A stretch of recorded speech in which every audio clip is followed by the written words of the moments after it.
Some time ago, I went out to a meadow for a walk to rest from the routine of being locked up in my home, working and studying. When I arrived, I was struck by a person I found there. He was painting, completely immersed in his work. So I got a little closer because he did not notice my presence. All his interest was in what he was painting. I took advantage of his concentration and cautiously I sat behind him at a safe distance to be able to observe what he was painting. He was an old man who was around 60 to 65 years old. He looked intellectual. He carried a briefcase full of paints and brushes. It was open to his left on a stool.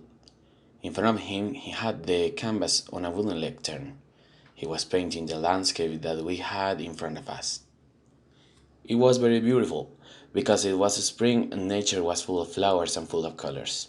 Although I wasn't the one who was painting, I immersed myself in his work. How he was painting was hypnotizing for me. It felt like magic. How he gave color and shape to a blank canvas. I was completely surprised at how each of the brushstrokes and that empty background was transformed into a beautiful landscape full of color and texture in front of me. That man at the end of his work looked around him. When he discovered me sitting there behind him for so long, he jumped from the impression. I blushed and apologized, but he laughed and praised me for my ability to be so stealthy while he was painting. It was a good moment.